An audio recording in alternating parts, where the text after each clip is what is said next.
Hey everyone, and welcome back to another episode. In today's video, we're going to be looking at my free hit draft ahead of Game Week 22. We'll take a look at the fixtures, teams to target, the best players to pick, and some alternatives. So let's dive into it. So guys, before we get into today's draft and before we get into the fixtures, please hit that subscribe button as I look for 1k subs. It takes 2 minutes.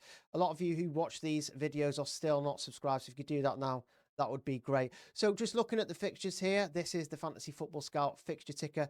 Teams at the top have the best fixtures and the teams at the bottom have the worst fixtures. Man City stand out straight away, don't they? You know, a home fixture against Wolves. I know they've dropped a couple of points as of late, but I think a home fixture against Wolves is just perfect. It's similar with Tottenham, right? They kind of, well, not really similar. Tottenham are out of form in terms of fixture difficulty. It is similar though, because Burnley is a great fixture, you know, against any side, right? You know, you want to be targeting Burnley. So for me, I would be looking at a couple of Tottenham assets potentially in the free hit draft. And we will take a look at the draft soon. Just continuing with the fixtures though, I think Arsenal's home fixture against Arsenal's home fixture against United could be another good fixture, right? I know United just beat Man City. Will they continue that form? Will they sustain that under Carrick? Who knows at this point? But I still think, you know, Arsenal, the best home team kind of in the league. You know, they will be looking to bounce back after that, you know, goalless draw actually against Forest. And Manchester United haven't really been convincing from a defensive perspective, right? So for me, I would be looking at Arsenal assets from both a defensive and attacking perspective. And then there's a couple of other fixtures there that you could potentially go for. I really like Fulham's home fixture against Brighton as well. Maybe not from a defensive perspective, maybe not convinced in terms of defense, but definitely in attack. So they are the fixtures. Let's now take a look at a draft. So in between the sticks this week, I've gone with Kelleher of Brentford. The Bees are basically the fourth best home side in the league. Been exceptional at home this season. I think they've took a lot of people by surprise, haven't they? But they've also managed 2 clean sheets in their last 3 matches in all competitions. And they face next a Forest side who have failed to score in 3 of their previous 6 games as well. Forest really not doing it, are they? And the Dyche really seem to be struggling in terms of results as well. So it makes sense to go for someone like Kelleher, obviously an elite penalty taker as well. I'm not saying he's going to save a penalty, but if they do get a penalty, then, you know, he has a good chance of saving it and hauling. But I really like Kelleher as an option. It's these cheap options that you know that can haul when they keep clean sheets via save points and stuff like that. So really like Kelleher as an option this week. And Dubravka is on the bench. So this is the defense I would probably go with if I was going to free hit. I think obviously there's quite a lot of tricky fixtures out there this week. Clean sheet potential is always quite tough, isn't it, to kind of work out. But, you know, Everton are at home. They've kept a couple of clean sheets lately. Not as many as we probably had liked. Obviously, you know, Fulham did keep Leeds out until that very last moment in the dynamics of the game in which they obviously scored. So, you know, maybe Leeds are lacking something. They have done well, though, this season. I will give them that. But I think, you know, with taking into account DAFCON's potential attacking threat from James Tarkowski from set pieces, I do think he's a good, solid option this week. Now, of course, Gabriel is a shoe-in, as always. Now, we don't know what we're going to expect from Man United, do we? You know, they've just beaten Man City. We covered that already. We just don't know what we're going to get. But I don't know if that matters because obviously Gabriel has so much attacking threat from set plays, doesn't he? He scored back-to-back goals when he did return from injury. And obviously Arsenal are the best defence in the league. So I don't think you can go without him this week. Now, I've also gone for Van der Ven. Again, there's a couple of options you could go for, but Tottenham do have Burnley. You know, it's a good clean sheet fixture. You know, again, Tottenham have not been great. Burnley have been scoring. I do think that, you know, you have to be looking at, you know, defenders playing against Burnley, right? They are one of the worst attacks in the league. So, and Van der Ven has already managed 7 attacking returns this season, so he could well get a goal. You know, the centre-backs have been so crucial to the Tottenham attack this season, haven't they? Romero, obviously Van der Ven. You could also go for someone like Ballard on the bench, Sunderland. He plays West Ham. He's actually predicted to do really well over the next few weeks by Fantasy Football Scout points projection. So he could be a threat. He's a goal threat as well. Sunderland are, I think, the fifth best home side in the league.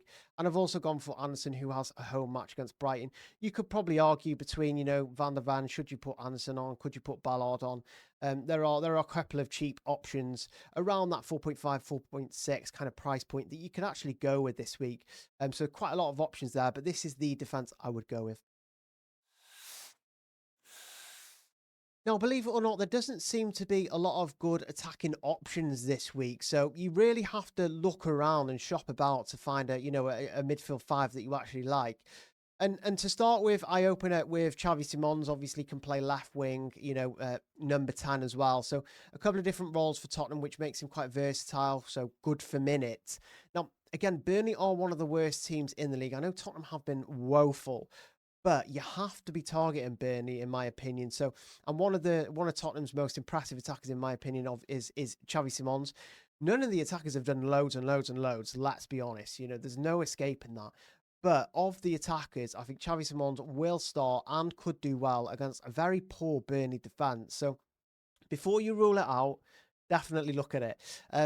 Elsewhere in midfield, I've got Cole Palmer now. Cole Palmer scored a penalty last time out for Chelsea. He wasn't exactly fantastic. He's probably not fully fit yet. And he was also kind of sat down at the end of the game on the weekend against Brentford, which is not ideal. But I expect him to not play against Paphos. I'd be surprised if he did. If he did, there's an issue there, but he shouldn't play that game, which should mean he's fit for Crystal Palace, who have been very ropey defensively. So for me, Palmer is still a good option this week. Now, I've also gone for Saka. Again, not many options this week. You could go for Rice, but, again, Man United haven't been exactly fantastic defensively. I think we could be kind of blinded by their performances against Manchester City as of late, but I think Saka has had a rest. He could well start. I think he's obviously one of their best attackers still. So not playing him in a big game like that would be obviously insane of Arteta. But, I'm quite happy keeping Saka in this week. Now, I've got Cherky as not a shoe-in, as a kind of placeholder in the Manchester City attack. Obviously, we want Manchester City attackers against Wolves. We're not too sure who's going to play, though. Cherky didn't start the last match, which could mean he starts this one. And Foden obviously picked up a hand injury, didn't he, last time out? So we don't know if he's going to play. You could also look at Semenyo. I think he scored 2 goals for City so far. He's definitely a good option. So if you didn't like Cherky, you could definitely fit Semenyo in. And I've also got Wilson, 3 goals and 1 assist in his last 4. Home match, Fulham are really, really good at home as well, and Brighton have been leaky. I really like this midfield, actually, and there's an argument for maybe Saka. He's annoyed quite a few people. If we get news that Palmer's not going to play, maybe we can bring in Enzo Fernandez, but definitely like this midfield this week. You've got the likes of Wilson.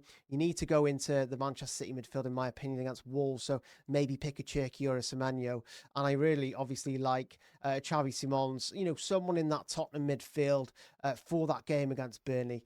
So that is midfield. Forward line seems pretty straightforward this week. I know Haaland's not exactly been fantastic. He's not been doing it much, has he? But you can't really not have him against Wolves, who have been one of the worst defences in the league this season. So for me, Haaland remains an absolute shoo-in. But also, you look at the fixture against, Nottingham Forest for Brentford. Brentford, again, I think they're averaging 2 goals at home this season, 2 goals scored. So for me, you just have to buy a Brentford attacker this week. Yes, you can go for Sharda, but it kind of makes sense with the limited forward options. Well, the limited good available options up front. I think you just kind of have to go for Thiago. Play Forest, who are like 17th. One of the worst defenses in the league this season. Just can't seem to get it going, can they? Under Dyche. So I think Brentford, again, a very, very good home outfit. They should be scoring goals this week, and I think you have to have Thiago. Again, especially considering how little options there are up front. I've also added Kroupy just as an enabler. So this is the free hit draft. I really like this. I think I really like the kind of 2 up front in Haaland and Thiago. Maybe some debates about who starts in defence. Maybe a couple of debates about midfielders. But I really like this overall. So guys, to stay up to date with all of these free hit and wildcard drafts, along with my UCL fantasy content, you have to hit that subscribe button right now. It takes 2 minutes, and I'll see you guys again soon.